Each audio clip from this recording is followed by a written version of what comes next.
All right, here's Coach Williams of the CHS football team. Last year went 7-3, made it to the state playoffs, lost in the first round to North Platte 24-17. Coming off of losing quarterback Brody Mickey and a couple of key players, Ernest Hausman, Blake Thompson, and some more, but they returned Liam Blazar, Dorian Daniels. Can you just say what the state of the team is heading into this year?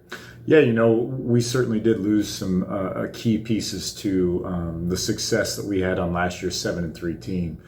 But we got a lot of guys a number of guys that played a lot of football, especially up front on our offensive line and our defensive line.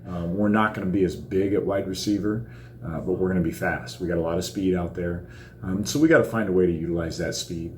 Of course, with Liam in the backfield and a returning offensive line, that really helps take some pressure off a new quarterback, some new receivers, so we can come out and try to establish the run game, be able to run the ball, which will allow those guys to get their feet wet in games and allow our offense to grow a little bit. Well, I think this team's got to be high energy and high effort all the time. We're not real deep at the varsity level, so we got to stay healthy. We got to bring energy to every game.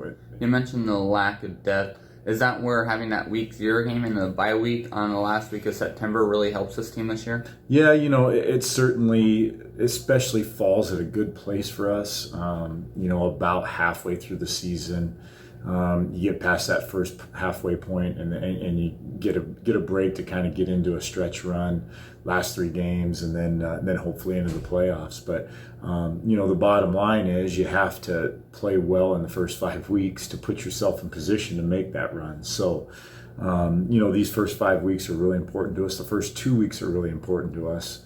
With Fremont opening up and Norfolk in week 2, 2 big rivalry games, and the first game is always tough. You just don't know really what you have. You don't know what the other team has.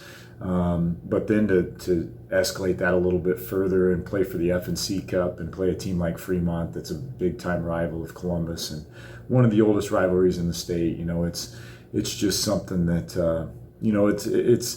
it's going to be a fun first 2 weeks and a challenging first 2 weeks. All right, best of luck on the season.